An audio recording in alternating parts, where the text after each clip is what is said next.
On tonight's Gwinnett Prep Rally, you thought the 2000 game was the best you'd ever seen? Take a look at Brookwood Parkview 2011. Prep Rally is there wire to wire. In the last 2 minutes, will blow your mind. Elsewhere, Buford GAC was billed as an even bigger game, but Buford is, well, Buford, and that's about all you can say. Collins Hill's playoff chances depended on a win, and Decula's trying to get its seeding right too. We've got those ball games, and Wesleyan's offense is cooking right through October. The Wolves are taking care of business in a big way, and so are we. So get a load of the track meet at the Battle of Five Forks and a lot more on GPR right now. For more than 15 years, your source for Gwinnett County sports is Gwinnett Prep Rally. Hello again, everyone, and welcome to your county's original high school sports television program. This is Gwinnett Prep Rally, now in its 19th season, and we can be seen exclusively on GCPS TV for the entire 2011-2012 school year. I'm Todd Klein alongside Will Hammock of the Gwinnett Daily Post. And Will, there have been plenty of classic battles between Brookwood and Parkview over the years, but the 2011 edition might go down as the best of all time. I think it is. I think it's maybe the most exciting high school football game I've seen in 15 years of doing this job. And I talked to Coach Cruz and Coach Flo and also Coach Hunter, the three coaches that have been a part of this rivalry since 1987. They pretty much agreed this is the wildest, craziest Parkview game that any of them have ever been a part of. Well, let's get right to it, and as we head out to the Dave Hunter Complex for the Battle of Five Forks, as Brookwood look to keep their region title hopes alive, taking on rival Parkview. And GPR's Nathan Shutter was there. Rennie Kern honored for his past play in the Battle of Five Forks, and he would witness another classic. Brookwood on the move. Zach Moon back to pass, and he finds DJ Brown, who makes the one-handed grab to move the chains. But the Broncos would have to settle for a field goal attempt, and Brandon Morrow will knock it through from 37 yards out to give the Broncos a 3-0 lead. Second quarter, and Parkview will answer. Chris Carson takes the direct snap, and he'll show off some nifty moves, and he is gone for the touchdown. Panthers lead 6-3 at the break. Third quarter, Broncos knocking on the door. DJ Brown fakes the handoff, and he's going to keep it himself on the bootleg. Broncos up 10-6. Under 3 minutes to play. Parkview with a third and a country mile. Jack Esmond back to pass. He's going to air it out to a streaking Jordan Reed. No one is going to catch him. 81 yards on the touchdown. Parkview up 13-10.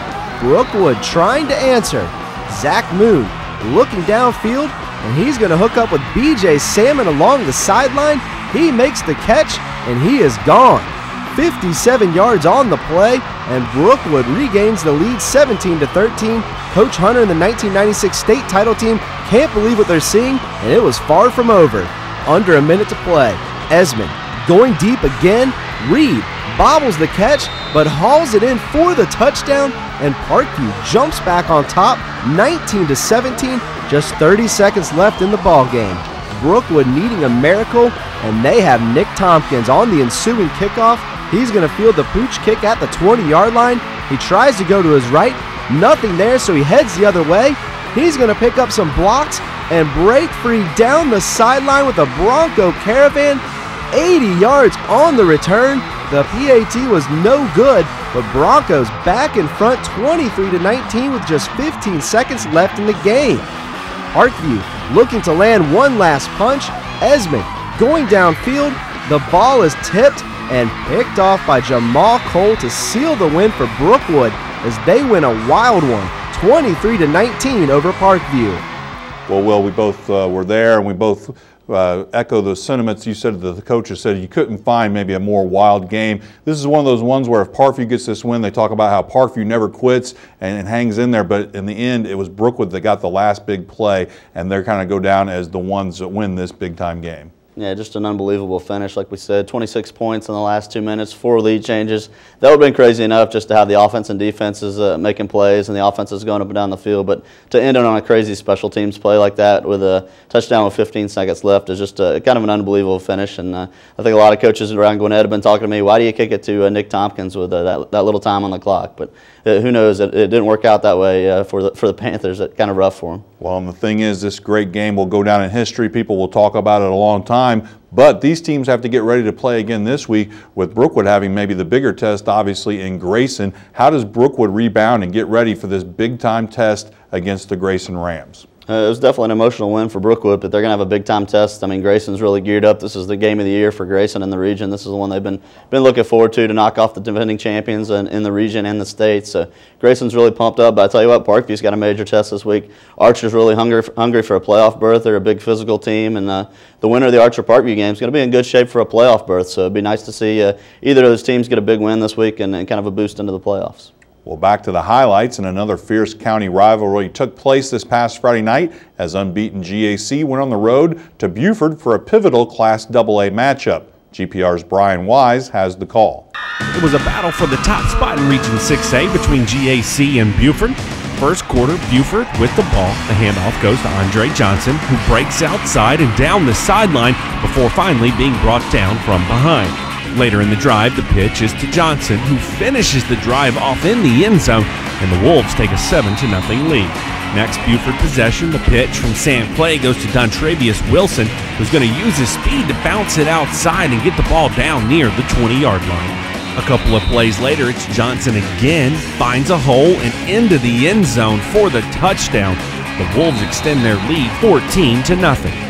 The Spartans trying to answer. Delano Spencer rolls left, throws deep downfield, and out of nowhere comes Paris Head, who snags the ball out of the air and is going to return it upfield for a nice gain, setting up the offense with great field position. Play back to pass finds Justin Perkle open over the middle. However, on the next play, Clay flushed out of the pocket, gets sacked by T. Kimball Brinson, and the Spartan defense holds. Later in the game, Wolves driving. The give is to Perkle, who shoots up the middle and into the end zone. Buford wins this one 28-0 over the Spartans.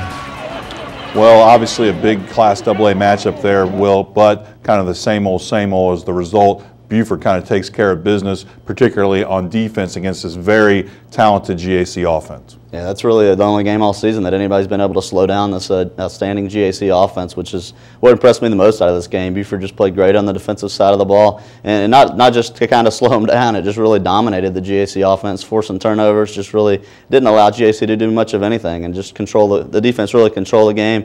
Buford's offense kind of controlled the clock a little bit, but it didn't have to do much because of the way the defense played. Well, we all expect Buford to be in the running for yet another state title. GAC is trying to play its way back to that kind of level of play. After this one, obviously the offense didn't do a lot, but the defense held Buford better than most teams have. After this game, how do you kind of evaluate GAC and their prospects in the state playoffs? I think GAC can go a long way in the playoffs. A very talented team. I think just the disconnect between Buford and the rest of the Class A teams. I mean, they're so much better than anybody in Class AA.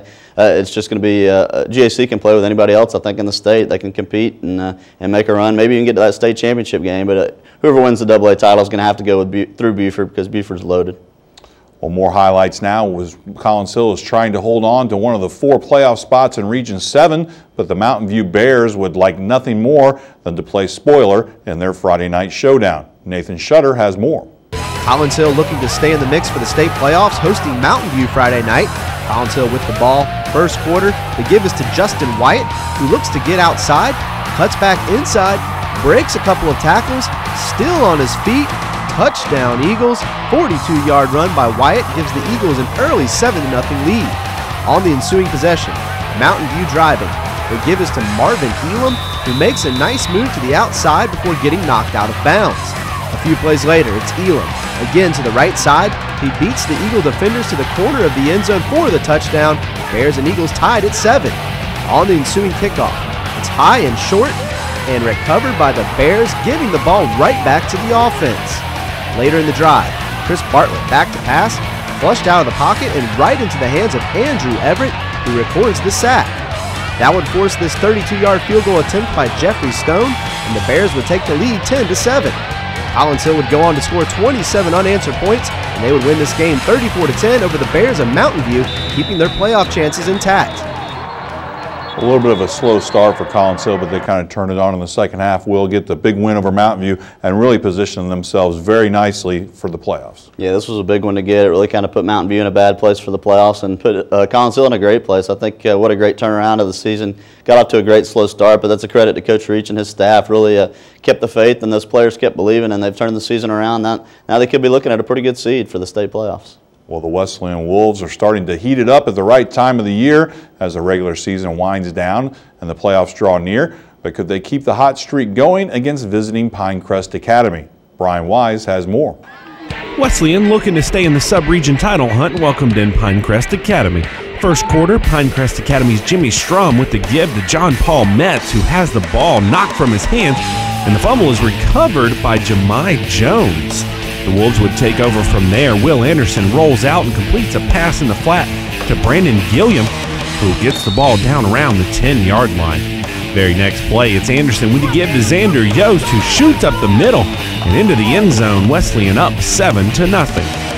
Ensuing Paladins possession, Strom fires deep downfield. The pass is going to be intercepted by Charles Mack for the Wolves, and he's going to return this ball nicely upfield.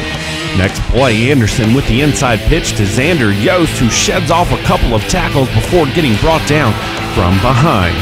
Later on in the drive, it's Anderson back to pass, throws complete on the slant route to Rodney Morris, who just gets tripped up in the open field. That would set up this 45-yard strike from Anderson to Morris. This time, Morris finds the end zone. Wolves control this game throughout and win 42-14 over the Paladins. Another big win for Wesleyan there, Will. Like we said in the opener there, they're playing their best football at the right time of the year. Yeah, they're really clicking, and ever since Will Anderson came back in the lineup at quarterback, he's really made such a great difference with that team.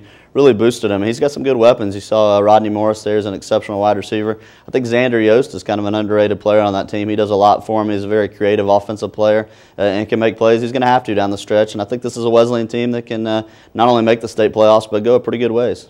All right, when we come back, we'll have highlights from Decula versus Archer and recap other football action from around the county. Plus, we get in the mind of Will Hammock and unveil this week's building blocks. You are watching Gwinnett Prep Rally on GCPS TV. For 19 years, the county's high school sports television program. For 2 decades, Coulter Sports has been making dreams possible for thousands of Gwinnett County student-athletes. Sometimes we've been over the top. Thrill is gone.